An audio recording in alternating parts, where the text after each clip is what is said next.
ఈరోజు పరిశుద్ధ గ్రంథములో నుంచి ఇద్దరు రాజులను మీ ముందు పెట్టబోతా ఉన్నాను. ఇద్దరు రాజులు వారి జీవితాలు ఎలాంటివో, వారి బ్రతుకు ఎలాంటిదో, వారు ఎలా దీవించబడ్డారో, ఒక రాజ్యమో దీవించబడితే ఒక రాజ్యమో దేవుడిచ్చిన ఆశీర్వాదాన్ని ఎలా కాలదన్నుకున్నాడో ఇద్దరు రాజులను మీ ముందు పెట్టబోతా ఉన్నాను. ఆసక్తి కలిగి జాగ్రత్తగా వినండి. రండి, పరిశుద్ధ గ్రంథాలు తెరుద్దాం రండి. మొదటి రాజుల గ్రంథము 11వ అధ్యాయము 38వ వచనాన్ని చదువుకుందాం. నేను నీకు ఆజ్ఞాపించినదంతయు నీవు విని నా మార్గములను అనుసరించి నడుచుచు నా దృష్టికి అనుకూలమైన దానిని జరిగించుచు నా సేవకుడైన దావీదు చేసినట్లు నా కట్టడలను నా ఆజ్ఞలను గైకొనినెడల నేను నీకు తోడుగా ఉండి దావీదు కుటుంబమును శాశ్వతముగా నేను స్థిరపరచినట్లు నిన్నును స్థిరపరిచి ఇజ్రాయేలు వారిని నీకు అప్పగించేదను. ఆమేన్. ఈ స్థలములో దేవుడు ఎవరితో మాట్లాడుతూ ఉన్నాడు అని అడిగితే ఇక్కడ యెరోబాము అనే రాజుతో దేవుడు మాట్లాడుతూ ఉన్నాడు. యెరోబాము అనే రాజుని ఇశ్రాయేలు ప్రజల మీద రాజుగా నియమించిన తర్వాత యెరోబాముతో దేవుడు మాట్లాడుతున్న మాట ఏంటి అని అడిగితే, యెరోబాము రాజా, నిన్ను ఇశ్రాయేలు మీద రాజుగా నియమించాను కదా, నేను మంచి రాజుగా ఉండగలనా? నేను ఒక మంచి పరిపాలన చేయగలుగుతానా? లేకపోతే ఒక మంచి స్థితిలో నా రాజ్యాన్ని కట్టగలుగుతానా అనే కలవరం నీ మనసులోకి రానియొద్దు. నీవు కలవరపడాల్సిన పని లేదు. నీ రాజ్యాన్ని గూర్చి, నీ సింహాసనాన్ని గూర్చి, నిన్ను గూర్చి టెన్షన్ పడొద్దు, ధైర్యంగా ఉండు. ఎందుకు అని అడిగితే, దావీదుకి ఏ శాశ్వతమైన కృపను చూపించానో అదే కృపను నీకు కూడా చూపించాలని నేను ఆశపడతా ఉన్నాను. దావీదుని ఎలా స్థిరపరచానో, శాశ్వతంగా ఎలా స్థిరపరచానో నిన్ను కూడా అలా స్థిరపరచాలని ఆశపడతా ఉన్నాను. దావీదుని ఏ విధంగా హెచ్చించానో నిన్ను కూడా అలా హెచ్చించాలని ఆశపడతా ఉన్నాను అని ఇక్కడ యెరోబాము రాజుతో దేవుడు మాట్లాడుతూ వాగ్దానం చేస్తూ ఉన్నాడు.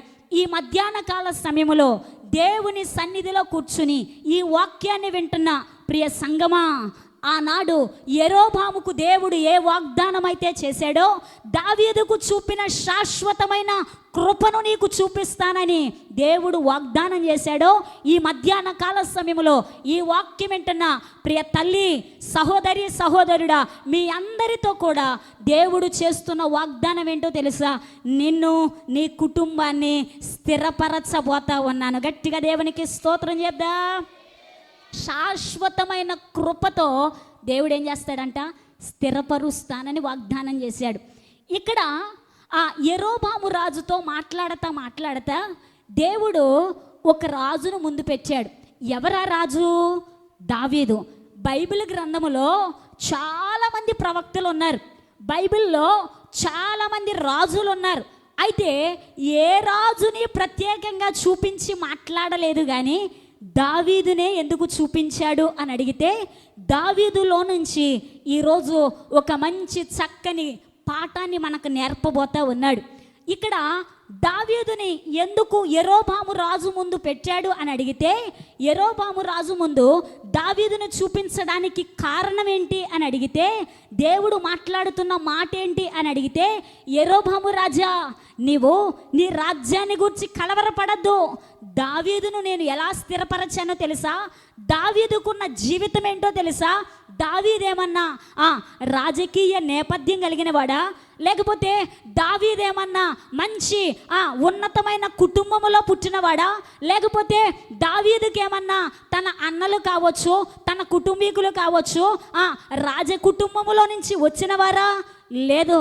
దావీదు ఎలాంటి వాడు అని అడిగితే, దావీదు జీవితం ఏంటి అని అడిగితే, దావీదు పరిస్థితి ఏంటి అని అడిగితే, దావీదు ఒక అనాగరికుడు. ఎవరంట? దావీదు ఒక అనాగరికుడు. దావీదుకి చెప్పుకోవడానికి ఏమీ స్టేటస్ లేదు, దావీదుకి చెప్పుకోవడానికి ఏమీ మంచి జీవితం లేదు. దావీదు జీవితం ఎలాంటిది అని అడిగితే మీకు అందరికీ అర్థం కావాలని మరొకసారి చెప్తా ఉన్నాను. దైవ సేవకులు గత సంవత్సరములో ఒక దినాన దావీదు బాల్యం అని వాక్యాన్ని చెప్పారు. మీలో ఎవరికైనా గుర్తుందా? నిన్న తిన్న కూరే గుర్తులేదండి. గత సంవత్సరం చెప్పిన వాక్యం గుర్తుండిద్దా? ఏం మాటలు మాట్లాడుతున్నారు అన్నట్టుగా చూస్తున్నారు కదా. గుర్తొచ్చిందా? గుర్తు రాలేదేమో. దావీదు బాల్యములోని విశేషాలు అని బల్లారాధన రోజు చక్కని వర్తమానం ఇచ్చారు అయ్యగారు. గత సంవత్సరం జూలై 7వ తారీఖున చెప్పారు ఆ వాక్యం. డేట్ కూడా చెప్తున్నాను నేను. ఆ రోజు దావీదు బాల్యాన్ని గురించి మాట్లాడుతూ దావీదు ఎలాంటి వాడో తెలుసా? అరణ్యములో పుట్టాడో, కుటుంబానికి దూరంగా ఉన్నాడో, ఒంటరి అయిన బ్రతుకును బ్రతికాడో. దావీదుకేమీ స్టేటస్ లేదు. దావీదు బ్రతుకు ఎలాంటిది అని అడిగితే దావీదు జీవితం అరణ్యం. ఎలాంటిదంటే దావీదు జీవితం అరణ్యం. అతనికంటూ ఒక చెప్పుకోవడానికి ఏ మంచి అతనిలో లేదు. కానీ అలాంటి దావీదుని దేవుడు ఏం చేశాడో తెలుసా?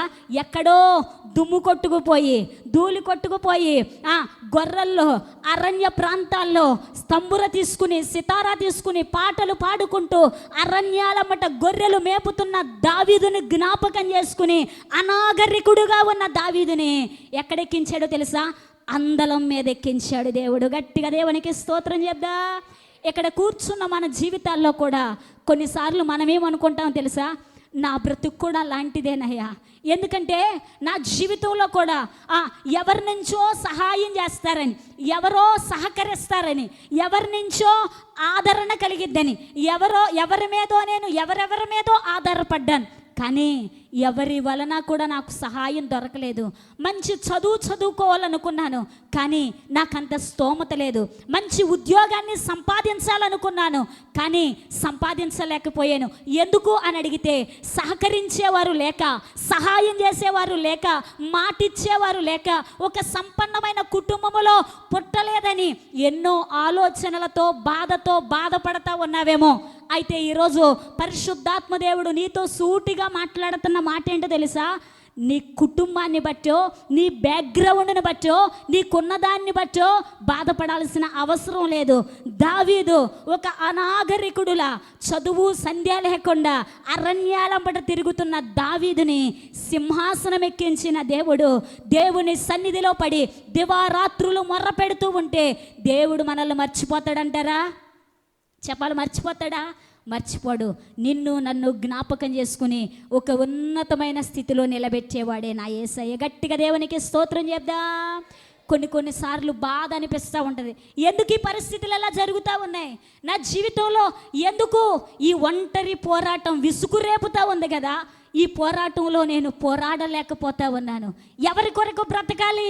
కుటుంబంలో ఉన్న పరిస్థితులను బట్టి, అప్పులను బట్టి, శ్రమలను బట్టి, నష్టాలను బట్టి, రోగాలను బట్టి ఎన్నోసార్లు అయ్యో నా బ్రతుకేంటి అని వేదన పడతా ఉన్నావేమో.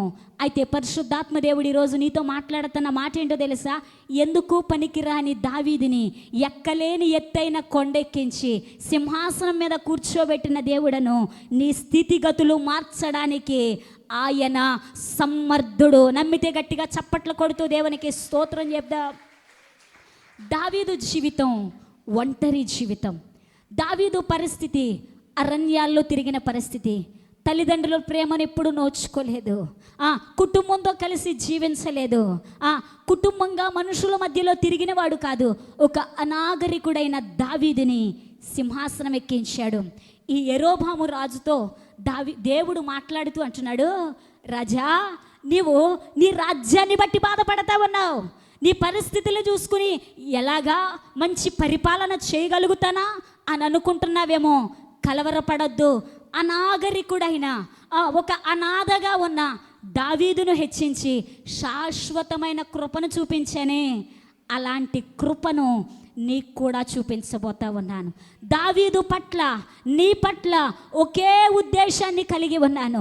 దావీదు విషయములో, నీ విషయములో ఒకే ప్రణాళిక కలిగి ఉన్నాను అని దేవుడు యెరోబాము రాజుతో మాట్లాడుతూ ఉన్నాడు. ఈ మధ్యాహ్న సమయంలో కావచ్చు, ఒకవేళ ఈ లైవ్ ద్వారా ఎవరైనా వాక్యం వింటున్న వారితోనైనా దేవుడు మాట్లాడేది ఏంటో తెలుసా? నా స్థితి ఇంతే, నా బ్రతుకింతే, నా బ్రతుకు మారదు, నా తలరాత మారదు, నా జీవితం ఇంతే, నా చరిత్ర ఇంతే అని ఏడుస్తూ కూర్చుంటే దేవుడు నీతో చెప్పే మాట ఏంటో తెలుసా? నా బిడ్డ, ఎందుకు ఏడుస్తున్నావు? నీతో కలిసి నడిచే దేవుడను నేనున్నాను కదా అని దేవుడు మనతో మాట్లాడుతూ ఉన్నాడు. ఒక యథార్థ సంఘటన చెప్పి వాక్య భాగంలోనికి ముందుకు వెళ్తాను, జాగ్రత్తగా వినండి. మహారాష్ట్ర అనే ప్రాంతంలో ఒక జరిగిన యథార్థమైన సంఘటన చెప్తాను, వినండి.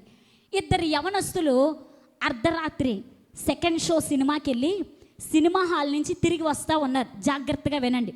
సినిమా హాల్ నుంచి తిరిగి వస్తూ ఉంటే వస్తున్న ఆ యవ్వన బిడ్డలిద్దరికీ మార్గ మధ్యములో చెత్త వేస్తారే, కుప్పగా చెత్త పోస్తారు కదా రోడ్లు పక్కన, ఆ చెత్త పోసే దగ్గర ఒక పసిపిల్లవాని ఏడుపిన పడతా ఉంది. ఏడుపిన పడతా ఉంటే ఎవరో ఈ టైంలో, టైం చూస్తే 12 అయిపోయింది కదా, ఈ 12 గంటల టైంలో పసిబిడ్డ ఏడు వినిపిస్తుంది, ఎక్కడి నుంచి అని చూస్తూ ఉన్నారు. ఒక ప్రక్కన కుక్కలు మొరుగుతూ ఉన్నాయి, ఎక్కడ పసిపిల్లోడు ఎక్కడ ఏడుస్తున్నాడని అటు ఇటు చూస్తూ ఉంటే ఆ చెత్త కుప్ప ప్రక్కన అప్పుడే పుట్టిన ఒక పసికందు, రక్తపు మరకలు కూడా తుడవలేదంట తల్లి. ఆ బిడ్డని తీసుకొచ్చి, ఆ చక్కని బిడ్డని అక్కడ పడవేసి ఆ తల్లి వెళ్ళిపోయింది. ఎవరికన్నా బిడ్డో ఎవరికీ తెలియదు. అయితే ఈ యవ్వన బిడ్డలిద్దరూ కూడా వచ్చారు ఆ స్థలానికి. ఆ బిడ్డను చూశారు. ఆ బిడ్డ ఉనికిపోతా ఉన్నాడు. ఒక గుడ్డలో కండవాలో చుట్టబడి ప్రక్కన పడవేయబడ్డాడు. ఆ బిడ్డను చూసి ఈ యవ్వన బిడ్డలిద్దరు అనుకున్నారంట, అయ్యో ఈ బిడ్డ ఎంత చక్కగా ఉన్నాడు, ఏ తల్లి కనిక్కడ పడేసిందో ఈ బిడ్డను తీసుకుందాం అని చెప్పి ఆ బిడ్డను తీసుకుని ఆ రాత్రి వారి ఇంటికి తీసుకెళ్ళి, ఆ రాత్రి వారి ఇంటిలో ఆ బిడ్డకు ఆశ్రయాన్ని కల్పించి, ఉదయాన్నే దగ్గరలో ఆర్సీఎం వాళ్ళు హాస్టల్స్ ఉంటాయి కదా, అనాథాశ్రమాలు, అలాంటి ఒక హాస్టల్కి తీసుకెళ్ళి, అయ్యా ఈ బాబు మాకు దొరికాడు, ఈ బాబుని మేము పెంచలేం, ఎందుకంటే మేము యవ్వన బిడ్డలేం కదా, మా వల్ల కాదు, ఈ బాబుని మీరు పెంచండి అని చెప్పి ఆ అనాథాశ్రమంలో ఆ బిడ్డను విడిచిపెట్టి వాళ్ళిద్దరూ వెళ్ళిపోయారు. అయితే అక్కడున్నవారు ఆ బిడ్డను తీసుకుని చక్కగా పోతపాలు పోసి ఆ బిడ్డను పెంచుతా పెంచుతా పెంచుతా ఉన్నారు. 1 సంవత్సరం గడిచిపోయింది, 2 సంవత్సరాలు గడిచిపోయినాయి, 4-5 సంవత్సరాలు వచ్చినాయి. అదే అనాథాశ్రమంలో బడి ఉంటే ఆ బడిలో ఆ బిడ్డను చేర్పించారు. అయితే ఈ బాబు ఆ హాస్టల్లో చదువుతూ ఉన్నాడు. అయితే అంతగా తెలియదు, ఒక 6-7 తరగతులకు వచ్చేసరికి కొంచెం అవగాహన వచ్చింది. తల్లి అంటే ఏంటో, తండ్రి అంటే ఏంటో. అయ్యో ఈ హాస్టల్లో చాలామంది పిల్లలు ఉన్నారు, ఆ పిల్లలను చూడడానికి తల్లన్నా వస్తుంది, తండ్రి అన్నా వస్తున్నాడు. ఒకవేళ తల్లిదండ్రులు ఇద్దరూ లేని పిల్లలుంటే ఎవరు వస్తున్నారు? తాతయ్యో, నాయనమ్మో, అమ్మమ్మో ఎవరొకరు వచ్చి ఏదో ఒకటి వండుకొచ్చి ఆ బిడ్డలకు పెట్టుకుని వెళ్ళిపోతూ ఉన్నారు. అయితే ఈ బాబు ఒంటరిగా కూర్చుని వారంతా వచ్చి ఆ బిడ్డల దగ్గరకు వచ్చి మంచి చెడులు మాట్లాడుకుని వారు వెళ్ళిపోతూ ఉంటే వారిని చూసి ఈ బిడ్డలో తెలియని దుఃఖం వచ్చేదంట. అయ్యో నాకు కూడా తల్లుంటే, నాకు కూడా తండ్రి ఉంటే ఇలాగే వచ్చేవాడు కదా, నా తల్లి తండ్రి కూడా ఇలాగే ఏదో ఒకటి తెచ్చి నాకు కూడా పెట్టి నన్ను కూడా చూసి వెళ్ళేవారు కదా, నేనెందుకు ఏ తల్లి ప్రేమకు నోచుకోలేకపోయాను, ఏ తండ్రి ప్రేమకు నోచుకోలేకపోయాను, ఇంత భ్రష్టున్నైపోయానే, ఎందుకు పుట్టాను నేను? పుట్టిన వెంటనే నా తల్లి ఒక బీపీ గింజ గొంతులో వేస్తే చచ్చిపోయేవాడిని కదా, ఇంత బ్రతకకుండా ఇలాంటి పరిస్థితి నాకు అవసరమా అని చెప్పి ఆ బిడ్డ ఏడ్చుకుంటూ ఉండేవాడు. 1-2 సంవత్సరాలు భయంకరమైన వేదనను అనుభవించాడు. 10th క్లాస్కి వచ్చాడు, ఆ హాస్టల్లోనే ఉంటా ఉన్నాడు. అయితే ఒకానొక రోజున ఆ హాస్టల్లో సువార్త ప్రకటించడానికి ఒక దైవ సేవకుడికి దేవుడు మాట్లాడాడంట, వెళ్ళి సువార్త ప్రకటించు అని. వెంటనే ఈ దైవజనుడు ఆ హాస్టల్ దగ్గరికి వెళ్ళాడు. ఎందుకు? సువార్త ప్రకటించడానికి. వెళ్ళేసరికి ఈ బాబు ఒక చెట్టు దగ్గర కూర్చుని బోరున ఏడ్చుకుంటా ఉన్నాడు. ఎందుకు? సంక్రాంతి సెలవులేమో, తల్లిదండ్రులందరూ వస్తూ ఉన్నారు, బిడ్డల్ని తీసుకెళ్తా ఉన్నారు, అందరూ వెళ్ళిపోతే ఈ బాబు ఒక్కడు మాత్రమే హాస్టల్లో మిగిలిపోతా ఉన్నాడు. అందరూ వెళ్ళిపోతా ఉన్నారు. నేను ఒక్కడనే కాబోలు రేపటి నుంచి ఇక్కడని ఏడుస్తూ ఉన్నాడు. భోజనం చేయలా, దుఃఖపడతా ఉన్నాడు, చాలా ఏడ్చుకుంటా ఉన్నాడు. అయితే ఆ దైవ సేవకుడు ఆ హాస్టల్ లోపలికి వచ్చి ఒక అరగంట ఈ బిడ్డలందరికీ వాక్యం చెప్పమని దేవుడు చెప్పాడమ్మా అని అడిగితే ఆ ప్రిన్సిపల్ అంది, చెప్పండి అయ్యా అంది. చక్కగా ఆ దైవ సేవకుడు వాక్యం బోధించడానికి మొదలుపెట్టాడు. ఈ బాబు ఒంటరి వాడేమో ఏడ్చి ఏడ్చి ఏడ్చి ఏడ్చి ముఖమంతా వాసిపోయింది, కళ్ళన్నీ వాసిపోయినాయి. వచ్చి చివరిలో కూర్చుని అప్పుడు కూడా ఏడ్చుకుంటానే కూర్చున్నాడు. ఏడుస్తూనే ఉన్నాడు. ఈ దైవ సేవకుడు వాక్యం చెప్పటం మొదలుపెట్టాడు. ఓ ప్రియ సహోదరుడా, సహోదరి, జాగ్రత్తగా విను. ఈ బైబిల్ గ్రంథములో ఒక అనాథ ఉంది. ఆమెకు చిన్న వయసులోనే తల్లి తండ్రి ఇద్దరూ చనిపోయారు. ఆ బిడ్డ చిన్నాన్న దగ్గర పెరిగింది. అయితే అనాథనని ఆ బిడ్డ ఏడుస్తూ ఉంటే అనాథనైన ఆ బిడ్డను నేను ఎందుకు పనికిరాను అని ఏడుస్తున్న ఆ బిడ్డను దేవుడు జ్ఞాపకం చేసుకున్నాడు, సింహాసనం ఎక్కించాడు, రాణిగా మార్చాడు. ఇక్కడ చేరి ఉన్న బిడ్డలారా, యవన బిడ్డలారా, నీకు తల్లి ఉండొచ్చు లేకపోవచ్చు, తండ్రి ఉండొచ్చు లేకపోవచ్చు, తల్లిదండ్రుల ప్రేమను నోచుకోకపోవచ్చు, ఒంటరిగా ఉన్నావేమో, అనాదిగా ఉన్నావేమో, ఏడుస్తూ ఉన్నావేమో, కుమిలిపోతూ ఉన్నావేమో. నా బ్రతుకేంటి, నా జీవితం ఏంటి, నా చిన్నప్పుడే చచ్చిపోతే బాగుండేది కదా, ఎందుకు బ్రతుకుతున్నానని ఏడుస్తూ కలవరముతో ఇక్కడ కూర్చున్నావేమో. పరిశుద్ధాత్మ దేవుడు నీతో మాట్లాడుతూ ఉన్నాడు. ఎస్తేరును జ్ఞాపకం చేసుకున్న దేవుడు నిన్ను జ్ఞాపకం చేసుకోవడానికి, నిన్ను సింహాసనం ఎక్కించడానికి, ఉన్నతమైన స్థితిలో నిలబెట్టడానికి నా దేవుడు సమర్థుడు అని వాక్యాన్ని బోధిస్తూ ఉన్నాడు. ఆయన చెప్తా ఉంటే ఆ బాబు ఇంకా తట్టుకోలేక బిగ్గరగా పెద్దగా ఏడ్చేస్తూ ఉంటే ఈ సేవకుడు వాక్యాన్ని ఆపేసి పరుగున దగ్గరికి వెళ్ళి ఏడుస్తున్న ఆ బిడ్డను పైకి లేపి హత్తుకోగానే ఆ బిడ్డ అనుకుంటున్నాడంట, ఏనాడు నా తండ్రిని కౌగలించుకోలేదే, ఏనాడు నా తల్లి ప్రేమకు నోచుకోలేదే, ఒంటరి బ్రతుకు బ్రతికానయ్యా, ఎవరూ లేని ఒక అనాథను నేను అని ఏడుస్తూ ఉన్నాడు. ఆ దైవ సేవకుడు ఆ బిడ్డను హక్కున చేర్చుకుని, నాన్నా ఎందుకు ఏడుస్తున్నావు అని అడిగితే ఆ బాబు చెప్తా ఉన్నాడు, నా జీవితం, నా గతం ఏంటో తెలుసా అయ్యగారు, నేను ఒక చెత్త కుప్పల మీద దొరికిన వాడను, నా బ్రతుకు భ్రష్టమైన బ్రతుకు, నా బ్రతుకు నేను చిన్నప్పుడే చచ్చిపోయి ఉంటే బాగుండేది, ఏ తల్లి కన్న బిడ్డనో కూడా తెలియదు, అడ్రస్ లేని వ్యక్తిని, ఒక అనామకుడను, ఒక అనాథను, ఎవరూ లేని ఒంటరి వాడినయ్యా. బైబిల్లో మీరు చెప్పారే ఎస్తేరు అనాథ అని, అనాథను హెచ్చించాడని చెప్పావు కదా, ఈ అనాథను దేవుడు ప్రేమిస్తాడా అని అడిగితే వెంటనే ఆ సేవకుడు ఆ బిడ్డను కౌగలించుకుని ఏడ్చి, బాబు నీకోసమే పంపించాడేమోరా ఈరోజు ఇక్కడికి, నీవు అనాథవు కాదు, నిన్ను ప్రేమించే దేవుడు ఒక ఆయన ఉన్నాడు. తల్లిదండ్రులు ఉన్న బిడ్డలను ప్రేమించే విధానం ఒకటైతే, తల్లి తండ్రి లేని బిడ్డలను ప్రేమించే విధానం మరొకటి. దేవుడు నిన్ను ప్రేమతో ప్రేమిస్తున్నాడని ఆ బిడ్డను హక్కున చేర్చుకొని ఆ దైవ సేవకుడు ఆ బిడ్డను మర్చిపోకుండా ప్రార్థన చేస్తూ, నీకెవ్వరిని దగ్గరకు రావట్లేదని ఏడుస్తున్నావు కదా, నాకు ఖాళీ ఉన్నప్పుడల్లా నిన్ను వచ్చి కలుస్తాను, నేను ధైర్యంగా ఉండు అని సేవకుడు ధైర్యపరిస్తే ఆ బాబు చదువుకుని ఏమయ్యాడో తెలుసా, మహారాష్ట్రలో ఒక IPS ఆఫీసర్ అయ్యాడు. గట్టిగా చప్పట్లు కొడుతూ దేవునికి స్తోత్రం చేద్దాం. IPS ఆఫీసర్ అయిన తర్వాత, ఆఫీసర్ జాబ్ వచ్చిన తర్వాత విలేకరులందరూ వచ్చి అడుగుతా ఉన్నారు, బాబు నీ గతం ఏంటి, నువ్వెక్కడో చెత్త కుప్పల మీద దొరికేవంట కదా, నీకు తల్లి లేదంట కదా, తండ్రి లేడంట కదా, ఒక అనాథవంట కదా, ఈ స్థితిలోకి ఎలా వచ్చావు, ఇంత చదువు ఎలా చదువుకున్నావు, నీ పరిస్థితి ఏంటి అని అడిగితే ఆ వ్యక్తి మాట్లాడుతూ పలికిన మాట ఏంటో తెలుసా, నేను ఒక అనాథను, ఎస్తేరును జ్ఞాపకం చేసుకున్న దేవుడు నన్ను జ్ఞాపకం చేసుకున్నాడు, అనాథైన ఎస్తేరును సింహాసనం ఎక్కించాడు, ఈ అనాథను దేవుడు జ్ఞాపకం చేసుకుని ఆఫీసర్గా మార్చాడు అన్నాడు. అంటే గట్టిగా చప్పట్లు కొడుతూ దేవునికి స్తోత్రం చెప్దామా.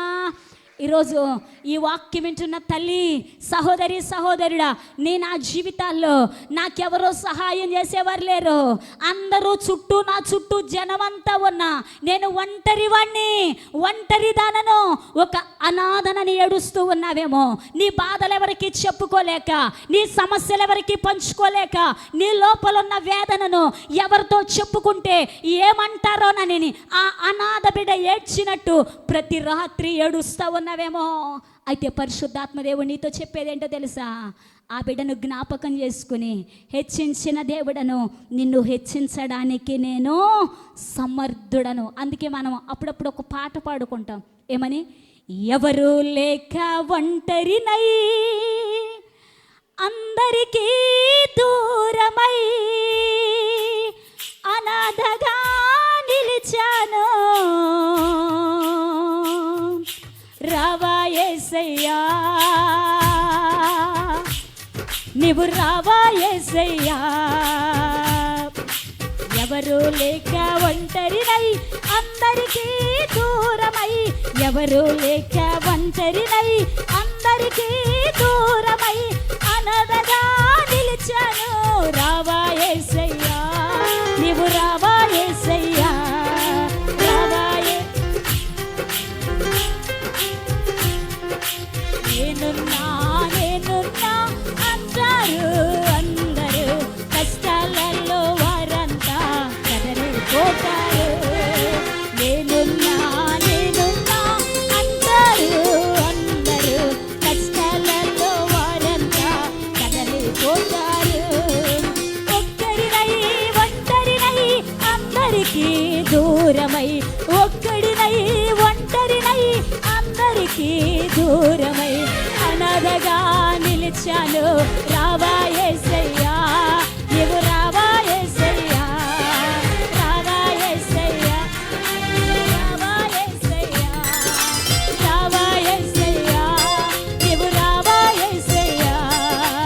ఎవరు లేక ఒంటరినై అందరికీ దూరమై, ఎవరు లేక ఒంటరినై అందరికీ దూరమై అనాథగా నిలిచాను, రావా యేసయ్యా, నీవు రావా యేసయ్యా, రావా యేసయ్యా, నీవు రావా యేసయ్యా. హల్లెలూయా. ఎవరంట? ఒంటరినై అనాథగా నిలిచాను. యేసయ్యా, నువ్వు రావాలయ్యా, నీవు వస్తే నా బ్రతుకు బాగుపడిద్దయ్యా. ఆ బిడ్డను, అనాథైన ఆ బిడ్డను, చెత్త కుప్పల మీద దొరికిన ఆ బిడ్డను, పెంట కుప్పల మీద దీనులను పైకెత్తుతానన్నాడే దేవుడు. ఆ వాగ్దానం ఆ బిడ్డ జీవితంలో నెరవేర్చాడు. ఈ మధ్యాహ్న సమయంలో ఏ వేదనతో నువ్వు ఇక్కడ కూర్చున్నావో నాకు తెలియదు. నీ వేదన ప్రక్కోళ్ళకి చెప్పాల్సిన పని కూడా లేదు. కానీ యేసయ్య నీతో చెప్పేది ఏంటో తెలుసా? దీనుడుగా నీవు బ్రతికితే దీనులను పైకి లేవనెత్తుతానన్న వాగ్దానం నీ పట్ల నేను నెరవేరుస్తాను. హల్లెలూయా. అయితే వాక్యంలోకి వద్దాం. ఈ దావీదు ఒక అనామకుడు, పనికిరాని దావీదిని యెరోబాము ముందు పెట్టి ఇప్పుడు దేవుడు అంటున్నాడు, యెరోబాము రాజా, కలవరపడద్దు నీ రాజ్యాన్ని గూర్చి. ఎందుకో తెలుసా? దావీదుని ఎలా స్థిరపరచానో నిన్ను కూడా అలా స్థిరపరుస్తాను. దేవునికి మనందరి పట్ల ప్రణాళిక ఉన్నది. ఇక్కడ కూర్చున్న నీ పట్ల, వాక్యం బోధిస్తున్న నా పట్ల, మనందరి పట్ల కూడా దేవునికి ప్రణాళిక ఉంది. అయితే దేవుని ప్రణాళికలు నెరవేర్చబడాలంటే ఆయన కృప మన దగ్గరకు వచ్చినప్పుడు దానిని మనం ఏం చేయాలి? స్వీకరించాలి. అయితే ఇక్కడ ఈ యెరోబాము రాజు జీవితంలో ఏం జరిగింది అని అడిగితే, దావీదు సింహాసనాన్ని స్థిరపరుస్తానని దేవుడు చెప్పాడు, స్థిరపరిచాడు. యెరోబాము జీవితంలో కూడా, యెరోబాము రాజా, దావీదు సింహాసనాన్ని శాశ్వతంగా ఎలా స్థిరపరచానో నీ సింహాసనాన్ని కూడా శాశ్వతంగా స్థిరపరుస్తానన్నాడు. అయితే జరిగిన విచిత్రం ఏంటో తెలుసా? ఈ వాగ్దానం దేవుడిచ్చాడు. అయితే దావీదేమో కృపను, దేవుడిచ్చిన కృపను కాపాడుకున్నాడు. యెరోబాము రాజ్యము దేవుడిచ్చిన కృపను కాపాడుకోలేక కాళ్ళ తన్నుకున్నాడు. ఎందుకు, ఎలా చెప్తారని అడిగితే, దావీదు సింహాసనం శాశ్వతంగా స్థిరపరచబడితే యెరోబాముకి దేవుడు వాగ్దానం చేసిన తర్వాత 2వ తరములోనే నెట్ట నిలువున సింహాసనం కూలిపోయింది. జాగ్రత్తగా వినండి, ఏం జరిగింది? నెట్ట నిలువున సింహాసనం కూలిపోయింది. ఈరోజు దేవుడు మనందరికీ ఇచ్చిన, మనందరి పట్ల ఆయనకున్న ప్రణాళిక మన జీవితంలో నెరవేరుస్తాడు. ఆయన వాగ్దానం చేశాడంటే, మాట ఇచ్చాడంటే మాట తప్పే దేవుడు కాదు. ఒకవేళ తల్లి ప్రేమలో మార్పు ఉండొచ్చేమో, తండ్రి ప్రేమలో స్వార్థం ఉండొచ్చేమో, ఒకరిని ప్రేమించి మరొకరిని అంతగా ప్రేమించకపోవచ్చేమో, మన తల్లిదండ్రుల ప్రేమలో పక్షపాతం ఉండిద్దేమో, కానీ నా దేవుని ప్రేమలో పక్షపాతము లేని ప్రేమతో, శాశ్వతమైన ప్రేమతో నిన్ను నన్ను ప్రేమించే దేవుడు నా యేసయ్య. అయితే ఈ దావీదు జీవితంలో శాశ్వతమైన కృపను చూపించాడు. యెరోబాము జీవితంలో ఈ కృపను ఎలా పోగొట్టుకున్నాడో ఈరోజు నా వాక్య అంశం ఏంటి అని అడిగితే, దావీదుకు చూపిన శాశ్వతమైన కృపను నీకు చూపిస్తానన్నాడు కదా. దావీదేమో కృపను కాపాడుకున్నాడు, యెరోబాము రాజేమో కృపను పోగొట్టుకున్నాడు. ఈరోజు 2 రాజులు మీ ముందు పెడతానన్నాను కదా. నెంబర్ 1 దావీదు కృపను కాపాడుకున్నాడు, శాశ్వతమైన కృపను దేవుడు ఆయనకు చూపించాడు. యెరోబాము రాజు కూడా దేవుడు వాగ్దానం చేశాడు, కానీ ఏం చేశాడో తెలుసా? వచ్చిన ఆ కృపను, దేవుడిచ్చిన వాగ్దానాన్ని నిలబెట్టుకోలేక, గర్వముతో గద్దింపుకు లోబడక కాళ్ళ దన్నుకున్నాడు. ఈరోజు 2 రాజులను మీ ముందు పెట్టబోతా ఉన్నాను. 2 రాజుల్లో ఉన్న వ్యత్యాసాలను మీ ముందు పెట్టబోతా ఉన్నాను. నా ప్రసంగం అయ్యేసరికి మీలో చాలామందికి రావాల్సిన క్వశ్చన్ ఏంటో తెలుసా? నేను దావీదులాగా ఉన్నానా, యెరోబాములాగా ఉన్నానా? ఎవరిలాగా ఉన్నావో ఎవరికి చెప్పకర్లా, నీకు నువ్వే తెలుసుకోవాలి. దావీదులా ఉన్నావా, యెరోబాములా ఉన్నావా, ఎవరిలా ఉన్నావు ఈరోజు తెలుసుకోవాలి. ఇక్కడ జరిగిన విచిత్రం విషయం ఏంటి అని అడిగితే, మానవ జీవితాలలో చిన్న చిన్న తప్పులు జరుగుతూ ఉంటాయి. ఏం జరుగుతూ ఉంటాయి? మానవ జీవితాలలో చిన్న చిన్న తప్పులు, పొరపాట్లు జరుగుతూ ఉంటాయి. ఏ విధంగా? పాపం వలన కావచ్చు, అబద్ధాల వలన కావచ్చు, మోసం వలన కావచ్చు, తలంపుల వలన కావచ్చు, చూపుల ద్వారా కావచ్చు, చేయకూడని పనుల వల్ల కావచ్చు, వెళ్ళకూడని స్థలాలకు వెళ్ళటం వలన కావచ్చు. చిన్న చిన్న అపరాధ దోషాలు ప్రతి మనిషిలో ఉన్నాయి. నాలో ఏ పాపము లేదు అని ఎవ్వరం కూడా చెప్పలేం కదా. అయితే పూర్వకాలంలో దేవుడు ఏం చేసేవాడంటే, మన మానవ జీవితంలో తప్పులు చేసినప్పుడు, పాపం చేసినప్పుడు, ఆ వ్యక్తిలో దోషం కనిపించినప్పుడు వెంటనే దేవాది దేవుడు ఏం చేసేవాడంటే, ప్రవక్తలను పిలిచి, నా ప్రవక్త నువ్వెళ్ళు, అక్కడికి వెళ్ళు, ఈ వ్యక్తిని గద్దించు, ఈ రాజును గద్దించు, సరి చేసుకోమని చెప్పు, అది కరెక్ట్ అయిన పని కాదు, అతడు తప్పు త్రోవలో వెళ్తా ఉన్నాడు, ఆ త్రోవలో వెళ్తే అది మంచిది కాదు, వెళ్ళి గద్దించు అని చెప్పేవాడు. చెప్తే వెంటనే ఈ ప్రవక్తలు పరుగున అక్కడికి వెళ్ళి ఏం చేసేవాళ్ళు? చెప్పేవారు. చెప్పగానే ఆ రాజులు కావచ్చు, ఆ వ్యక్తులు కావచ్చు, వెంటనే ఆ మాట విని గద్దింపుకు లోబడితే భాగ్యవంతులయ్యారు, స్థిరపరచబడ్డారు. గద్దింపు నాకేంటిలే, నువ్వు చెప్తే నేను వినాలా అని అనుకుని తలబిరుసుగా ప్రవర్తిస్తే చెప్పానే 2 తరాలకే సింహాసనం కూలదోయబడిందని చెప్పానే. యెరోబాము కూడా అదే చేశాడు. జాగ్రత్తగా వినండి. యెరోబాము రాజుని యెరూషలేము, ఈ ఇశ్రాయేలు ప్రజల మీద 10 గోత్రాల వారిని దేవుడు ఆయనకు అప్పగించాడు. అప్పగిస్తే ఈ యెరోబాము రాజు చేసిన పనేంటో తెలుసా? ఈ వ్యక్తి ఏం చేశాడో తెలుసా? వాస్తవానికి ఇశ్రాయేలీలు ఎక్కడ ఆరాధన చేయాలి? యెరూషలేములోకి వెళ్ళాలి. వారు అనుకున్న మొక్కుబళ్ళు చెల్లించుకోవాలి. వారు చేయాలనుకున్న పనులు చేసి బలులు అర్పించి తిరిగి వస్తూ ఉండేవారు. అయితే ఈ యెరోబాము రాజు ఏం చేశాడో తెలుసా? ఇప్పుడు యూదా ప్రజలకేమో వేరే రాజు, ఇశ్రాయేలీలకేమో యెరోబాము రాజు. ఇప్పుడు ఈ ప్రజలు ఆరాధించడానికి వెళ్ళాలంటే ఎక్కడికి వెళ్ళాలి? యూదా దేశంలోకి వెళ్ళాలి. వెళ్తే ఒకవేళ ఈ ప్రజలు నా మాట వినకుండా అటు తిరిగిపోతారేమో అని చెప్పి ఈ రాజు, యెరోబాము రాజు చేసిన ఒక దుర్మార్గమైన పనేంటి అని అడిగితే, ఏం చేశాడు అని అడిగితే, ఆ వ్యక్తి ఇప్పుడు సింహాసనం మీద కూర్చున్న తర్వాత 2 బంగారు దూడలను చేయించాడంట. జాగ్రత్తగా వినండి. ఏం చేయించాడు? 2 బంగారు దూడలను చేయించాడు. చేయించి ఒకటేమో బేతేలులో నిలబెట్టాడు, మరొకటేమో దానులో నిలబెట్టాడు. నిలబెట్టి చేసిందే తప్పు, చేసిందే పొరపాటు. ఇప్పుడేమంటున్నాడో తెలుసా? ప్రజలందరినీ పిలిచి, ప్రజలారా, మిమ్ములను ఐగుప్తు చెరలో నుంచి ఎవరు విడిపించారో తెలుసా? ఎవరు విడిపించారో తెలుసా? ఈ దేవుళ్ళే విడిపించిని, ఈ దూడలే విడిపించిని. నేను చెప్పేదంతా మీకు బాగా అర్థం కావాలి అని అడిగితే మొదటి రాజుల గ్రంథం 12వ అధ్యాయం 13వ అధ్యాయం ఇంటికి వెళ్ళిన తర్వాత చదువుకోండి. ఇప్పుడు చదవద్దు, ఇక్కడ చదవద్దు, ఇంటికి వెళ్ళా చదువుకోండి. మొదటి రాజులు 12, 13 ఇంటికి వెళ్ళిన తర్వాత చదువుకోండి. అయితే దేవుడేమో ప్రజలందరినీ విడిపించి నడిపిస్తే ఈయనేమంటున్నాడో తెలుసా? మిమ్మల్ని విడిపించింది, మిమ్మల్ని విమోచించింది ఇవే అని ఆ 2 దూడల్ని ముందు పెట్టాడు. ఇక్కడ బలి అర్పించండి, ఇక్కడ మీ నైవేద్యాలు ఎక్కడికి తీసుకురండి, ఇక్కడ పానార్పణలు ఎక్కడ అర్పించండి, స్తుతించండి, ఆరాధించండి, ఆరాధన చేయండి, భజన చేయండి, మీ ఇష్టం వచ్చింది చేయండి అని ఆ ప్రజలందరినీ కూడా ప్రోత్సహించాడు. ప్రోత్సహించి చేయిస్తూ ఉన్నాడు. అయితే యాజకత్వం చేయవలసిన పని ఎవరిది? లేవీ గోత్రికులది. అయితే లేవీలు కాని వారిని, యాజకులు కాని వారిని ఏం చేశాడో తెలుసా? వాళ్ళది ఏ గోత్రమో తెలియదు. ఈ యెరోబాము రాజుకి ఎవరు మనసుకు నచ్చితే, ఎవరు ఇష్టం అనిపిస్తే వాళ్ళని పిలిచి, మీరు యాజకత్వం చేయండి, మీరు బలిపీఠం దగ్గర ఉండి ధూపం వేయండి అని సమస్తాన్ని వారికి అప్పగించి ఒక భ్రష్టమైన కార్యానికి పూనుకున్నాడు. అయితే జరిగిన విచిత్రం ఏంటో తెలుసా? ఇదంతా చూసిన దేవునికి కోపం వచ్చింది. కోపం వచ్చి ఇప్పుడు ఒక ప్రవక్తను పిలిచాడు. ఎవరినో తెలుసా? యూదా దేశములో ఒక ప్రవక్తను పిలిచాడు. ఆ ప్రవక్త పేరు బైబిల్లో రాయబడలా. కొన్ని పేర్లు దేవుడు ఎందుకో మర్మంగా ఉంచాడు. ఎందుకు రాయకూడదనుకున్నాడో మనకు తెలియదు. రాయాలనుకుంటే ఆయనే రాసేవాడు.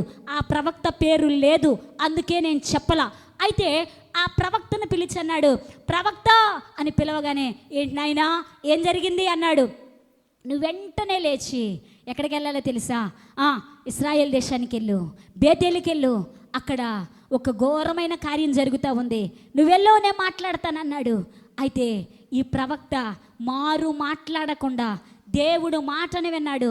ఇప్పుడు బయలుదేరి అంటున్నాడు, అయ్యా అక్కడికి వెళ్ళిన తర్వాత నేనేం మాట్లాడాలి అని అంటే దేవుడు అంటున్నాడు, నువ్వెళ్ళు, నేను మాట్లాడతాను, నువ్వెళ్ళు అన్నాడు. వెంటనే నువ్వెళ్ళు, నేను మాట్లాడతాను అని చెప్పాడు. చెప్పగానే ఈ ప్రవక్త పరుగున బేతేలుకు వచ్చాడు. బేతేలుకు వచ్చేసరికి అక్కడ ఏం జరుగుతుందో తెలుసా? ఒక భయంకరమైన కార్యం జరుగుతూ ఉంది. రాజు సింహాసనం మీద కూర్చుని పరిపాలన చేయాలి, అవునా? యాజకుడు ధూపం వేయాలి. ఎవరు చేసే పని చెప్పాలి, ఎవరు చేసే పని వాళ్ళు చేయాలి. లోకంలో ఒక సామెత ఉంది కదా, కుక్క చేయాల్సిందంట చెప్పాలి. మీకు తెలియదు ఆ సామెతలో? నాతోనే చెప్పించాలని చూస్తూ ఉన్నారు. నోరు తెరుద్దాం. కుక్క చేయాల్సిన పని కుక్క చేస్తే, గాడిద చేయాల్సిన పని గాడిద చేయాలంట. అది ఇది తీసుకుంటే, అది తీసుకుంటే ఏమైంది? మామూలుగా తగలలేదంట, ఈపి చింతకాయ పచ్చడి అయిపోయిందంట ఒకరోజు. అది ఒక కథలోకి వెళ్ళొద్దు, మనకి సబ్జెక్ట్ ఇక్కడ ఆగిపోయింది.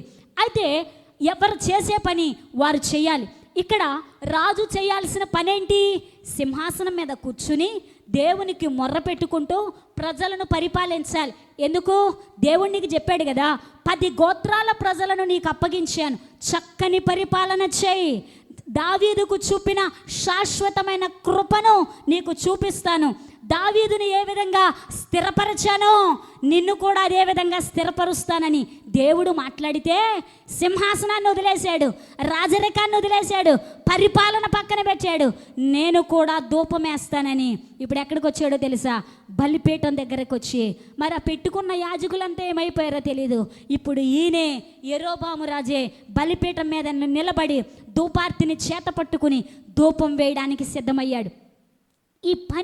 ఈ సిచ్యువేషన్ చూడగానే వచ్చిన ప్రవక్తకి కడుపు మండిపోయింది. అయ్యో, ఇది చూసే కదా దేవుడు నన్ను పంపించాడు అని వెంటనే దేవా అంటా ఉండగానే దేవుడు అతని నోటికి వాక్కునిచ్చాడు. వెంటనే ఇప్పుడు ప్రవచనం ఎత్తి మాట్లాడుతూ ఉన్నాడు. ఏమని మాట్లాడాడు అని అడిగితే అక్కడ ఒక చక్కని మాట మాట్లాడతాడు ఆయన. ఏమంటాడంటే, మీరు చదువుకోండి, అక్కడ మొదటి రాజుల గ్రంథంలో ఉంటుంది. బలిపీఠాన్ని గురించి మాట్లాడుతుంటాడు, బలిపీఠమా బలిపీఠమా, ఎవరైతే నీ బలిపీఠం మీద ధూపం వేస్తా ఉన్నారో ఈ ప్రాంతంలో యోషియా అనే రాజును నేను పుట్టించబోతా ఉన్నాను. ఆ రాజు పుట్టిన తర్వాత యాజకులు కానివారు ఎంతమంది అయితే ఈ బలిపీఠం మీద ధూపము వేస్తా ఉన్నారో ఆ యోషియా అనే రాజు వచ్చిన తర్వాత ఒకవేళ ధూపము వేసిన వారు చనిపోయినా, పాతి పెట్టబడ్డా, సమాధులను కూడా తవ్వి వారి ఎముకలను కూడా తీసి ఈ బలిపీఠం మీద అగ్నితో కాల్చివేయబోయే రోజు రాబోతా ఉంది. దానికి సూచనగా బలిపీఠము రెండుగా బద్దలవబోతా ఉంది అని అన్నాడు. ఈ మాట ఎప్పుడైతే ప్రవక్త నోటి వెంట వచ్చిందో, బలిపీఠమా బలిపీఠమా అని బలిపీఠాన్ని ఉచ్చరించి హెచ్చరిక చేసి గద్దించి మాట్లాడుతూ ఉన్నాడు. ప్రవక్త నోటి వెంట ఈ మాట రాగానే బలిపీఠము రెండుగా చీలిపోయింది. దేవునికి స్తోత్రం, హల్లెలూయా. బలిపీఠం రెండుగా చీలిపోయింది. అప్పుడైనా యెరోబాంకి ఏం రావాలి చెప్పాలి? ఏం రావాలి చెప్పండి అమ్మా, నోరు తెరిచి. వింటున్నారా? ఇక్కడే ఉన్నారా? నోరు తెరిచి చెప్పాలి. ఏమి రావాలి? అప్పుడైనా ఏమి రావాలి? అయ్యో, ఇది నేను చేయకూడని పని కదా, నేను చేశాను, దేవుడు గద్దించాడు కదా అని గద్దింపుకి ఏం చేయాలి? సుమంత్ ఏం చేయాలి చెప్పాలి? ఏం చేయాలి? లోబడాలి. అయ్యో అని లోబడేదల్లా పోయి ఏం చేశాడో తెలుసా? ఎప్పుడైతే యూదా ప్రాంతం నుంచి వచ్చిన ప్రవక్త ఆ ప్రవచనం ఎత్తి బలిపీఠమా రెండుగా చీలిపోతా ఉందని ఎప్పుడైతే ప్రవచించాడో, ఈ బలిపీఠం చీలిపోయిందో, యెరోబాము రాజంట వెంటనే ధూపం వేసేవాడు ఆపేసి తన చెయ్యిని పైకెత్తి ఆ వచ్చిన ప్రవక్తను పట్టుకోండి అని చెయ్యి పైకెత్తాడు. ఏం చేశాడు? ఆ వచ్చిన ప్రవక్తను పట్టుకోండి అని చెయ్యి పైకెత్తాడు. ఎందుకు? నేను రాజును కదా, నాకేంటి, రాజు తలుచుకుంటే దెబ్బలకి కొదువా, నేనెవరిని? మామూలు వ్యక్తినా? నేనెవరిని? ఒక మంచి స్థాయిలో ఉన్నవాడిని. నేనెవరిని? 10 గోత్రాల వారిని పరిపాలన చేస్తున్న వాడిని. నేనెవరిని? ఒక ఉన్నతమైన స్థితిలో ఉన్నవాడిని. నేనెవరిని? ఒక రాజుని అని ఇప్పుడు ఈ వ్యక్తి ఏం చేస్తున్నాడో తెలుసా? ఆ ప్రవక్తను పట్టుకోండి అని తన చెయ్యి పైకెత్తాడు. జరిగిన విచిత్రం ఏంటో తెలుసా? పట్టుకోమని చెయ్యి పైకెత్తాడు, ఎత్తిన చెయ్యి కిందకి రావట్లా. ఎందుకు? ఏ చెయ్యి అయితే పైకెత్తి ఆ వ్యక్తిని పట్టుకోండి, భటులారా మీరు వెళ్ళి పట్టుకుని ఆ వ్యక్తిని కొట్టండి అని చెయ్యి పైకెత్తాడో, ఈ చెయ్య అక్కడికక్కడే ఎండిపోయింది. వినండి జాగ్రత్తగా. దేవుడు గద్దించాడో 2 సూచనలు ఇచ్చాడు. ఒకటి గద్దించాడు, రెండవది సూచన ఇచ్చాడు. యోషయి అనే రాజు పుట్టిన తర్వాత జరగబోతా ఉందని ప్రవచనం ఎత్తి ప్రవచించాడు. రెండవదిగా ఇది ఒక సూచన కనబడతా ఉంది, బలిపీఠమా బద్దలు కాబోతా ఉందన్నాడు. బలిపీఠం రెండుగా బద్దలైపోయింది, చీలిపోయింది. అయినా కూడా గ్రహించుకోలేని మూర్ఖుడు అనాలి, గ్రహింపు లేని, గద్దింపుకు లోబడని ఒక మూర్ఖుడనే చెప్పాలి. ఆ మూర్ఖుడు చేసిన ప్రవర్తన ఏంటో తెలుసా? ఈ చెయ్యి పైకెత్తి ఏ ప్రవక్త అయితే నువ్వు చేసే పని తప్పు, నువ్వు చేసేది అది మంచిది కాదు, దేవునికి ఇష్టమైన పని కాదు, దేవుడు నీకు వాగ్దానం చేశాడు కదా, దేవుడు నీ సింహాసనాన్ని స్థిరపరుస్తానన్నాడు కదా, దేవుడు నిన్ను ప్రత్యేకమైన రీతిలో దావీదును హెచ్చించినట్లు, దావీదును ఆశీర్వదించినట్లు నిన్ను ఆశీర్వదిస్తానని వాగ్దానం ఇచ్చిన దేవుని వాగ్దానం నీ దగ్గర ఉన్నప్పుడు చెయ్యాల్సిన పని చేయకుండా ఈ పని ఎందుకు చేస్తున్నావు అని ప్రవక్త గద్దిస్తూ ఉంటే ఈ వెర్రివాడు ఏం చేశాడో తెలుసా? మూర్ఖుడనే చెప్పాలి, వెర్రివాడనే చెప్పాలి, తన బ్రతుకుని దిద్దుకోలేని భ్రష్టుడనే చెప్పాలి. ఏం చేశాడో తెలుసా? చెయ్యి పైకెత్తి ఆ ప్రవక్తను పట్టుకోండి అన్నాడు. ఈ చెయ్యి ఎండిపోయింది, ఈ చెయ్యి కిందకి రావట్లా, ఈ చెయ్యి అలాగే ఆగిపోయింది. ఏం చేయాలో అర్థం కావట్లా. ఆ ప్రవక్త ప్రవచనం ఎత్తి ప్రవచించాడు. ఈరోజు ఈ వాక్యాన్ని వింటున్న ప్రియ సహోదరి సహోదరుడా, నీ జీవితంలో కూడా కొన్నిసార్లు దేవుడు గద్దిస్తాడు, దేవుడు సరిచేసుకోమని హెచ్చరిస్తాడు, గద్దింపుకు లోబడు అని చెప్తాడు. నువ్వేం చేయాలో తెలుసా? తిరుగుబాటు చేస్తావా, లోబడతావా? యెరోబాము తిరుగుబాటు చేశాడు, నష్టపోయాడు. దావీదును కూడా దేవుడు గద్దించాడు, గద్దింపుకు లోబడ్డాడు. మీకు ఒక విషయం చెప్పనా? వచ్చిన ప్రవక్త డైరెక్ట్గా బలిపీఠమా అని బలిపీఠాన్ని వంక పెట్టుకుని హెచ్చరించాడా, గద్దించాడా? లేకపోతే యెరోబామా నువ్వు బద్దలైపోతావన్నాడా? చెప్పాలి, ఏమన్నాడు? బలిపీఠం మీద వంకతో బలిపీఠం బద్దలు కాబోతా ఉంది, నీ జీవితం భ్రష్టమైన స్థితిలోనికి వెళ్ళబోతా ఉందని బలిపీఠం మీద వంక పెట్టి గద్దించాడు. యెరోబామా నీ పరిస్థితి బాగోలేదని గద్దించరా? అర్థం చేసుకోండి. అయినా మర్మంగా గద్దించినా కూడా ఆ విషయాన్ని అర్థం చేసుకోలేని గుడ్డివాడైపోయాడు. అంటే కళ్ళు కనపడతా ఉన్నాయి కానీ మనోనేత్రాలు ఏమైపోయినాయి? మూయబడిని. గర్వంతో కళ్ళు మూసుకుపోయినాయి అనే చెప్పాలి. ఈరోజు ఈ వాక్యాన్ని వింటున్న ప్రియ తల్లి, దేవుడు నీ జీవితంలో కూడా చెయ్యకూడనివి చేసినప్పుడు, తినకూడనివి తిన్నప్పుడు, చెయ్యరానివి చేసినప్పుడు, ఆడరాని మాట ఆడినప్పుడు, వెళ్ళకూడని స్థలానికి వెళ్ళినప్పుడు, చెయ్యకూడని పాపం చేసినప్పుడు, నన్నెవ్వరు చూడలేదులే, ఒంటరిగా చేశాను కదా అని నీవు అనుకుంటున్నావేమో. దేవుని వాక్యం అద్దము లాంటిది. ఈ అద్దము లాంటి వాక్యం నీ ముందుకు వచ్చినప్పుడు, నీ రహస్య పాపాలు కనిపించినప్పుడు ఏం చేయాలో తెలుసా? యెరోబాములాగా తిరగబడబాక. దైవ సేవకునికి సేవకురాలకి నేనే దొరికానా గద్దించడానికి? నేనే దొరికానా? ఈరోజు వాక్యం అంతా నాకే చెప్పింది అమ్మగారు, ఈరోజు వాక్యం అంతా నాకే చెప్పాడు అయ్యగారు.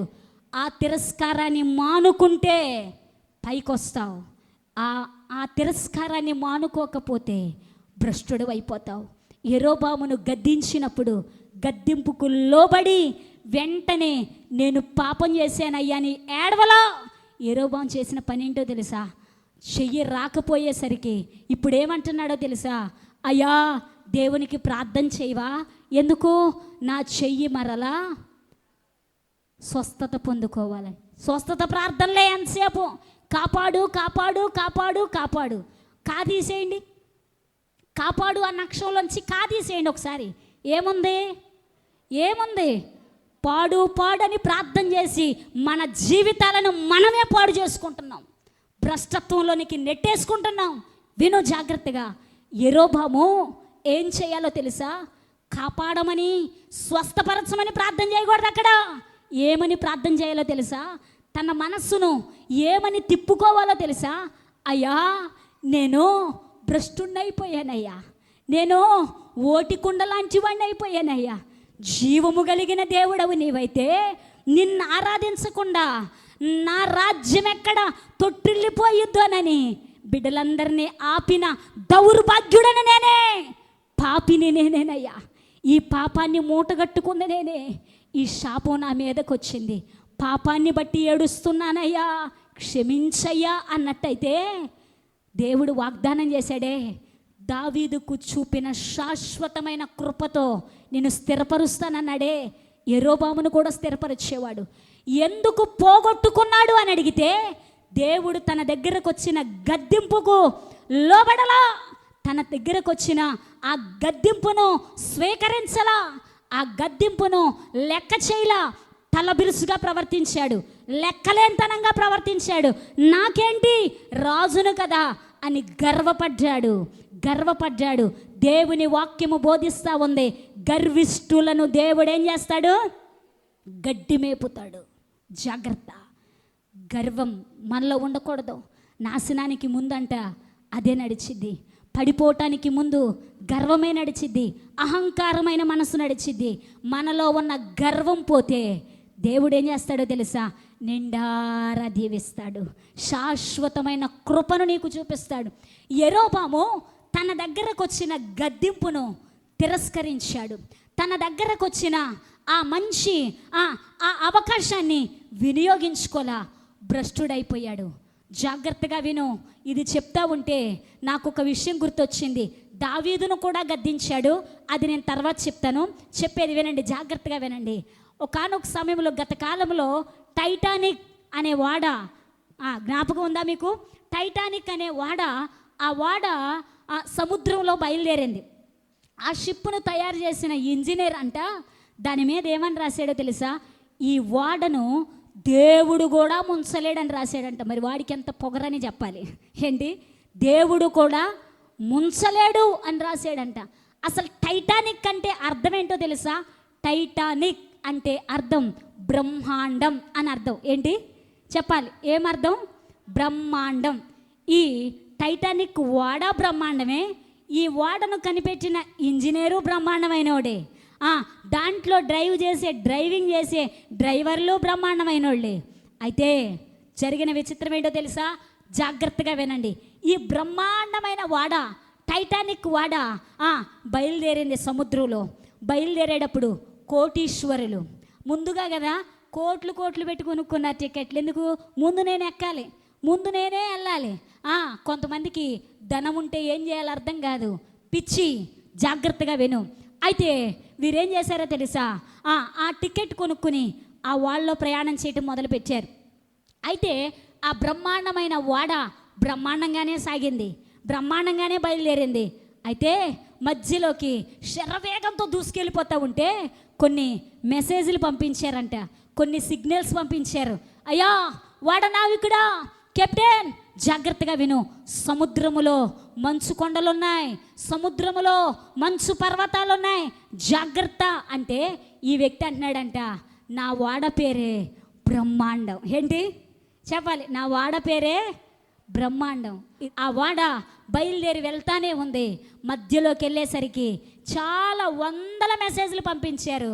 అయ్యా అసలే కొత్తగా బయలుదేరింది, చాలామంది ధనవంతులు ఉన్నారు, దాంట్లో కోట్లు పడగలెత్తిన వారు ఉన్నారు, జాగ్రత్త జాగ్రత్త, మంచు కొండలున్నాయి, జాగ్రత్త అంటే ఈ వ్యక్తి ఏం పట్టించుకోకుండా శర వేగంతో దూసుకెళ్ళాడు. మంచు కొండను ఢీకొట్టాడు, రెండుగా విరిగిపోయింది. ఇప్పటికీ కూడా సముద్రము అడుగున శిలలుగా మిగిలిపోయింది టైటానిక్ వాడ. హల్లెలూయా. ఈరోజు ఆ వాడ మునిగిపోవడానికి కారణం ఏంటి? వచ్చిన మెసేజ్లు కావచ్చు, సిగ్నల్స్ కావచ్చు, లెక్క చేయలా, ఖాతరు చేయలా, వినలా, లోబడలా. ఈరోజు దేవుడు నీతో మాట్లాడమన్న మాట ఏంటో తెలుసా? ఏ విషయంలో తప్పిపోతా ఉన్నావో? యెరోబాము రాజు విగ్రహారాధన చేస్తూ బలర్పిస్తూ తప్పిపోయాడు, చేయగొండి చేశాడు, చూడకండి చెయ్యాల్సిన పనులు మానేసి వెళ్ళాల్సిన దేవుని దగ్గరికి వారిని పంపకుండా అన్య దేవతల వైపు వారి మనసు తిరిగేటట్లు కొన్ని భయంకరమైన భ్రష్టమైన కార్యాలు చేసి దుష్టుడుగా మారిపోయాడు. అయితే దేవుడు అతనిని ప్రేమించి ప్రవక్తను పంపించాడు, గద్దిస్తా ఉన్నాడు. డైరెక్ట్గా గద్దించలా, బలిపీఠం మీద వంకతో గద్దించిన ఆ వ్యక్తి లోబడలా. ఈరోజు ఈ వాక్యం వింటున్న ప్రియ తల్లి, నిన్ను దేవుడు గద్దిస్తూ ఉన్నాడేమో, నిన్ను దేవుడు గద్దింపుకు లోబడమని చెప్తా ఉన్నాడేమో. అయితే దేవుడిచ్చిన గద్దింపుకు నువ్వు లోబడితే దావీదు వలె శాశ్వతమైన కృపను పొందుకుంటావు. హల్లెలూయా. ఒకవేళ ఆ గద్దింపుకు నీవు లోబడకపోతే యెరోబాముకు దేవుడు వాగ్దానం చేశాడు, కానీ ఏం చేశాడో తెలుసా?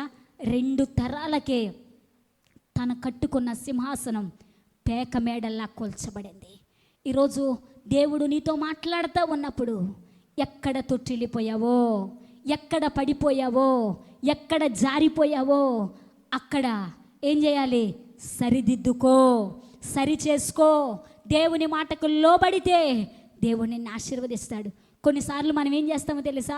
మనమే ఎందుకు వినాలి, మనకే ఎందుకు చెప్పారు ఈ వాక్యం అంతా, నాకే, నేను లోబడాలా అని. దయచేసి 2 చేతులు జోడించి చెప్తున్నాను, మీ మనసులో కూడా ఆ మాట రానివ్వద్దు. ఎందుకో తెలుసా? ఒకవేళ మందిరంలో కూర్చున్నప్పుడు సేవకుడు కావచ్చు, నేను కావచ్చు, కుమారుడు కావచ్చు, వాక్యం ద్వారా మాట్లాడడానికి నిలబడడానికి మాత్రమే మేము నిలబడతాం, కానీ వాక్యం మాది కాదు. అర్థమవుతుందా?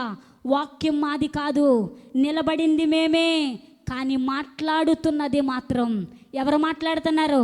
పరిశుద్ధాత్మ దేవుడు నాతో మాట్లాడుతున్నాడని ఆయన మాటకు నువ్వు విధేయత చూపగలిగితే, వినయమైన మనసుతో నీవు వంగగలిగితే, దేవుని సన్నిధిలో సాష్టాంగపడగలిగితే, దావీదు కుటుంబాన్ని హెచ్చించినట్లు నిన్ను హెచ్చిస్తాడు.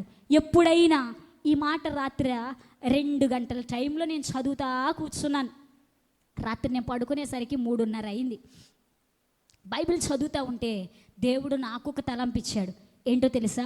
ఒకవేళ దేవుని మందిరంలో ఉన్న మనందరం, మీరు కావచ్చు, నేను కావచ్చు, ఎప్పుడైనా దైవ సేవకులు గద్దించినప్పుడు ఎవరితోనైనా మనస్సులోనైనా నన్నే ఎందుకు గద్దించాడు అని మనం అనుకున్నామేమో, నేను కావచ్చు, మీరు కావచ్చు, ఎవరైనా ఒకవేళ అనుకుంటే చిన్న క్షమాపణ దేవుణ్ణి అడుగుదాం. నేను రాత్రే అడిగేశాను, ప్రభువా ఎప్పుడైనా గద్దింపుకు లోబడకుండా నన్నే ఎందుకు గద్దించావు అని నేను అనుకుంటున్నానేమో, అలా అనుకోకూడదయ్యా అని రాత్రే నేను దేవునికి ప్రభువా అని దేవుని సన్నిధిలో ప్రార్థించాను. మీరు కూడా మనసులో ఏం చేయాలో తెలుసా?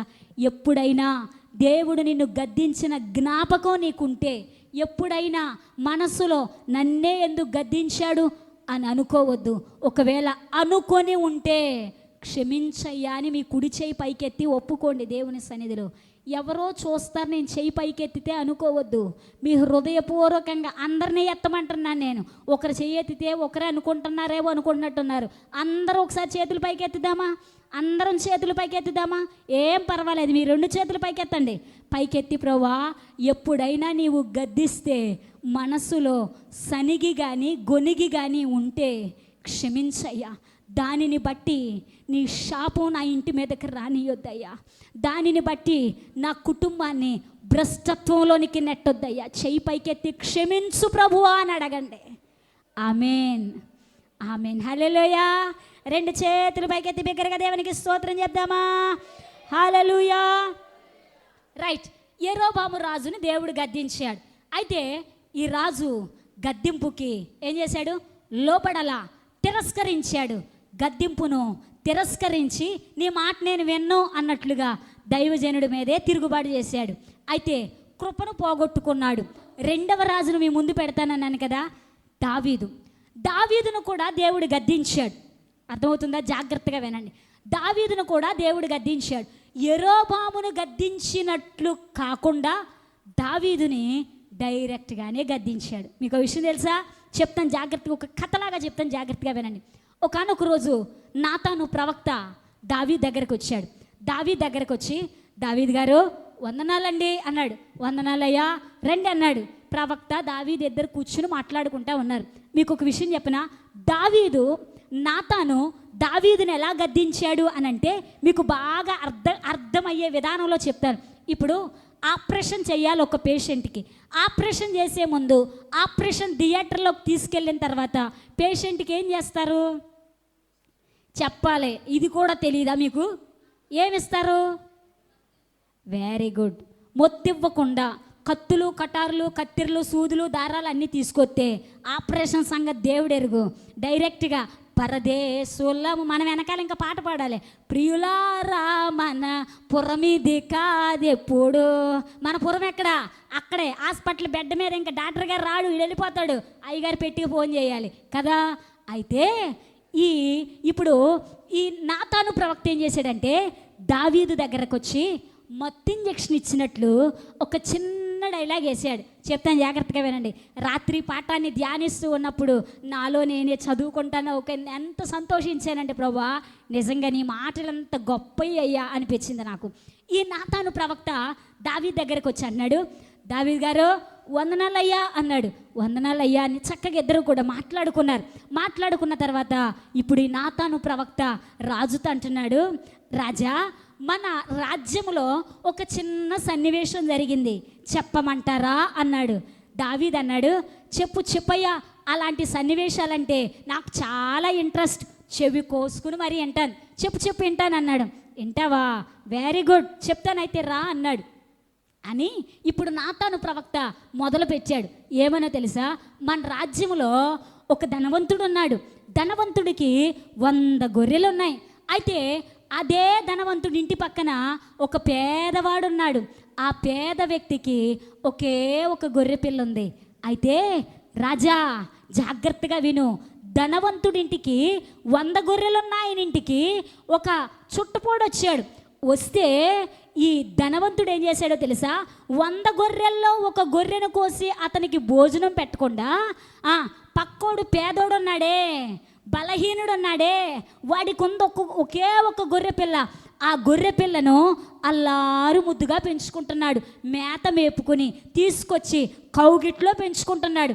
అయితే అతని కౌగిట్లో ఉన్న గొర్రె పిల్లను లాగి తీసుకొచ్చి వెంటనే వచ్చిన ఆ బంధువుకి మరి వండి భోజనం పెట్టాడయ్యా, ఇది జరిగింది అన్నాడు. ఈ మాట వినగానే పక్కోళ్ళకి తీర్పులు చెప్పాలంటే అద్భుతంగా చెప్తాం కదా. మనం లోకంలో ఒక సామెత ఉంది, మన కంటిలో ఉన్న దూలాన్ని మన దగ్గరే పెట్టుకుని ఎదర కంటిలో ఉన్న నలుసుల్ని వెతుకుతామంట. దావీదు కూడా వెంటనే ఏమన్నాడో తెలుసా? నాతాను గారు, ఆ వ్యక్తి మరణానికి పాత్రుడు అన్నాడు. ఇప్పుడు నాతాను ప్రవక్త లేసాడండి. ఇప్పుడు లేచి నాతాను అంటున్నాడు, రాజా ఆ వ్యక్తి ఎవరో కాదు, నీవే ఆ మనుషుడు అన్నాడు. అనంగానే దావీదుకు సౌండ్ లేదు. తీర్పు అయితే మరణానికి పాత్రుడు అని చెప్పేశాడు. కానీ ఆ మాట చెప్పగానే ఏమైందయ్యా, నేనేం చేశాను అన్నాడు. వెంటనే నాతాను అంటున్నాడు, దావీదు నువ్వు చేసిన పని ఎవరికి తెలియదు అనుకుంటున్నావా? మేడ మీద తిరిగేవాడివి తిరిగినట్టుండొక చూసిన నీ కళ్ళు వెళ్ళకూడని స్థలానికి వెళ్ళి చూడకూడని దృశ్యాన్ని చూసావు. చూసిన దృశ్యాన్ని అంతటితో పోనివ్వకుండా ఆ బెత్షెబని తెచ్చుకుని ఆమెతో పాపం చేసావు. చేసిన పాపం సరిపోదనుకోకుండా పాపాన్ని కప్పిపుచ్చుకోవడానికి తన భర్త అయిన ఊరియాని చంపావు. ఆ వ్యక్తిని చంపావు గనక నీ ఇంటిలో ఊరియాని బట్టి నీ ఇంటిలో 4 మరణాలు సంభవించబోతా ఉన్నాయి అన్నాడు.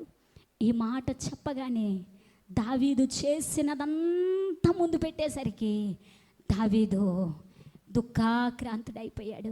వెంటనే ఏడవటం మొదలు పెట్టాడు. అయ్యో నేను పాపినయ్యా. 51వ కీర్తన చదువుకోండి మీరు. పశ్చాత్తాపంతో రాస్తాడు ఆ కీర్తన, ఏడుస్తాడు.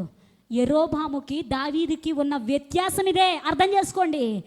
దావీదు దగ్గరికి ప్రవక్త వచ్చాడు, యెరోబాము దగ్గరికి ప్రవక్త వచ్చాడు. అయితే దావీదేమో గద్దింపుకి లోబడ్డాడు, గద్దింపును తీసుకున్నాడు.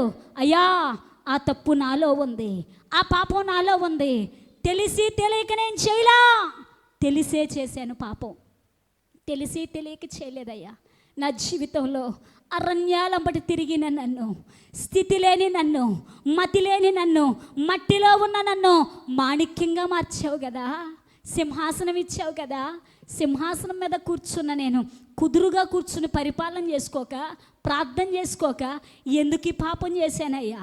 పాపిని నేనయ్యా, ఓటి కుండ వంటి వాడినయ్యా, బలహీనుడనయ్యా. అయ్యా క్షమించవా దీనుడనయ్యా అని పరుపు కొట్టుకు పోయేలాగా ఏడ్చి ఏడ్చి ఏడ్చి కన్నులు గుంటలు పడిపోయేలాగా ఏడ్చాడు దావీదు. హల్లెలూయా. దావీదు చేసిన ప్రార్థన దేవుడు ఆలకించాడు. దేవుడు ఆలకించి దావీదు సింహాసనాన్ని స్థిరపరిచాడు. ఈరోజు ఇక్కడున్న మీకు ఒక ప్రశ్న. ప్రతి వారం వాక్యాన్ని వింటున్నావు, ప్రతి దినదినం దేవుని గురించి నీకు తెలుసు. మనం చేసే ప్రార్థన ఏంటో తెలుసా? విచిత్రమైన ప్రార్థన చేస్తాం. ఏం ప్రార్థన చేస్తామో తెలుసా? ప్రభువా తెలిసి తెలియక ఏమైనా చేస్తే క్షమించయ్యా. ఈ మధ్య ఒక తల్లి కొత్తగా ప్రార్థన చేసిందంట. ఏమైనా తెలుసా? ప్రభువా నేను తెలిసి తెలియక ఏదైనా చేస్తే, పొరపాటున అది నీవు చూస్తే ఏం చేయి క్షమించేయ్యా. ఎంత ప్రార్థనలు, డ్రామా ప్రార్థనలు అంటారు వీటిని. తెలుసో పాపమని తెలుసో, అది తప్పని తెలుసో, చేయకూడదని తెలుసో, చేస్తే దేవుని శిక్ష నీ మీదకు వచ్చిద్దని కూడా తెలుసు. అబద్ధాలు ఆడకూడదని తెలుసు, అయినా అబద్ధాలు ఆడతానే ఉన్నావు. మాటలు మార్చకూడదని తెలుసు, మాటలు మారుస్తానే ఉన్నావు. దేవుని గద్దింపుకు లోబడుతున్నావా? ఒప్పుకుంటున్నావా? దేవుని సన్నిధిలో పశ్చాత్తాపడుతున్నావా? పశ్చాత్తాప పడకపోతే నాకేంటి బ్రహ్మాండం అనుకుంటే బ్రహ్మాండం బద్దలు కాబోయే రోజు రాబోతా ఉంది. జాగ్రత్త. ఏమని ప్రార్థన చేయాలో తెలుసా? ప్రభా, పాపినైన నన్ను కనికరించయ్యా. దావీదు అంటున్నాడు, నేను తెలియక చేయలేనయ్యా, నీ వాక్యం నాకు తెలియక చేయలా, తెలిసే చేసా. నువ్వంటే ఏంటో నాకు తెలుసు, భక్తి అంటే ఏంటో తెలుసు, నా జీవితం అంటే ఏంటో తెలుసు, నా కుటుంబ వ్యవస్థ ఏంటో తెలుసు, రాజకీయ జీవితం అంటే ఏంటో తెలుసు. రాజులంతా యుద్ధములో ఉంటే వసంతకాలములో తిన్నది అరక్క మేడ మీదకెక్కి చూడరాని దృశ్యం చూసి చెయ్యకూడని పాపం చేసిన భ్రష్టుడిని నేనయ్యాని గుండెలు బాదుకుంటా ఉన్నాడు. ఈరోజు దేవుని గద్దింపు నీ ముందుకు వస్తే నువ్వేం చేయాలో తెలుసా? గద్దింపుకు లోబడో, తగ్గించుకో, ప్రార్థన చేయి. మీకు ఒక విషయం చెప్తాను. చాలామందికి ఇంకా మనలో ప్రార్థన చేయటం రావట్లా. చాలామందికి ఇంకా మనలో ఎలా ప్రార్థన చెయ్యాలో కూడా అర్థం కావట్లా. ఏం చేస్తున్నారో వారికే తెలియదు. వినండి జాగ్రత్తగా. ఆల్ నైట్ రోజు ప్రత్యేకంగా ప్రార్థనలు చేయమని చెప్తున్నాం కదా. ప్రార్థన చేయమని చెప్పినప్పుడు ఏమని ప్రార్థన చేయాలి? ప్రతి విషయాన్ని గూర్చి ప్రార్థన చేయి. అయితే నీ ప్రార్థన పశ్చాత్తాపముతో కూడిన ప్రార్థన అయి ఉండాలి. నీ ప్రార్థన పడిపోయిన నీ బలిపీఠాన్ని కట్టే ప్రార్థనలా ఉండాలి. నీవు ప్రార్థన చేస్తూ మోకాళ్ళేసి నీవు ప్రార్థన చేస్తే నీ ప్రార్థన దేవునికి నైవేద్యములాగా వెళ్ళాలి. నీ ప్రార్థన కుటుంబాలను కట్టేదిగా ఉండాలి. నీ ప్రార్థన పడిపోయిన బలిపీఠాలను కట్టేదిగా ఉండాలి. నీ ప్రార్థన ఆరిపోయిన దీపాలను వెలిగించేదిగా ఉండాలి. మీలో చాలామంది చేసేది ఏంటో తెలుసా? ప్రార్థన అనంగానే కూర్చుంటున్నారు.